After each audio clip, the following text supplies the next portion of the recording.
তারপরে thyroid, uric acid. তো এগুলো থেকে আমি এখন মানে এই নিউট্রিশনটা ইউজ করার পরে আমি বেরিয়ে এসেছি।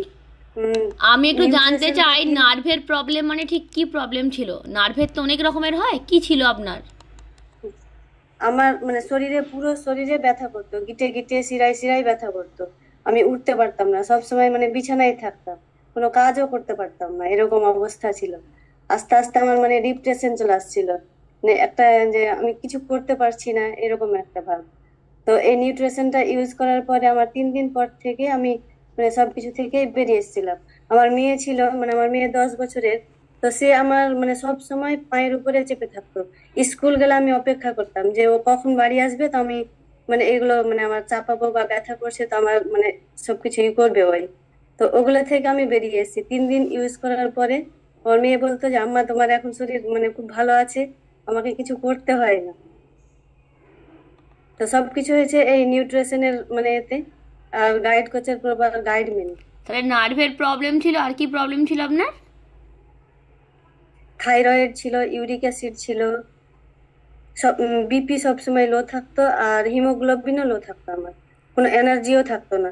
আর আর অ্যালার্জিও একটা ছিল যে আমি কোনো কিছু করলে মানে বাড়ি ঘর ঝাড় দিলে বা ধুলোবালির কাজ করলেই অ্যালার্জিটা হতো, বাইরে বেরোলেও অ্যালার্জি হতো, রোদে চোখে অ্যালার্জি ছিল। ওগুলো থেকে আমি বেরিয়ে এসেছি। অ্যালার্জির প্রবলেম ছিল, থাইরয়েড ছিল, ইউরিক অ্যাসিড ছিল, নার্ভের প্রবলেম হতো, আর হচ্ছে বিপি লো থাকতো, হিমোগ্লোবিন কি বললেন? হম। হিমোগ্লোবিন, হিমোগ্লোবিনও সবসময় লো থাক। হিমোগ্লোবিন লো থাকতো। আর ঘুম হতো রাত্রিবেলা? না, ঘুম হতো না। ঘুম হতো না, গাঁটে গাঁটে যন্ত্রণা হতো? হ্যাঁ। আচ্ছা, আর তার সাথে গ্যাস অম্বল হতো? ম্যাম ওটা আমি মানে বুঝতে পারতাম না, গ্যাস অম্বলটা সেরকম মানে ছিল না। ওকে, ওটা গ্যাস ঠিক ছিল। অম্বলটা ছিল না। এনার্জি প্রচুর ছিল না কম ছিল? এনার্জি ছিলই না। আপনারা গুনলেন কোনো কতগুলো কিছু করতে ইচ্ছে না।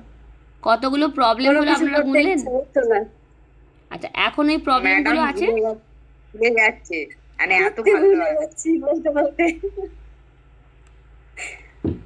তো এখন না এই এখন আসলে তা সব কিছু নয়, থেকেই বেরিয়ে এসছি আমি।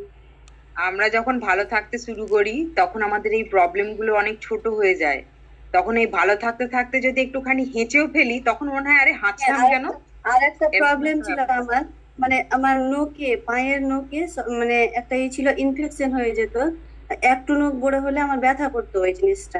কিন্তু এই নিউট্রিশনটা ইউজ করার পরে ওটা আর বুঝতে পারিনি, মানে পেকে পুজের মতো বের হতো। সেটাও এখন নেই? এটা এটা এটা অনেক দিনের সমস্যা, আমার স্কুল লাইফ মানে বিয়ের আগের সমস্যা এটা। সেটাও নেই এখন? কিন্তু এখন আর, এখন নেই ওটা। ওয়াও।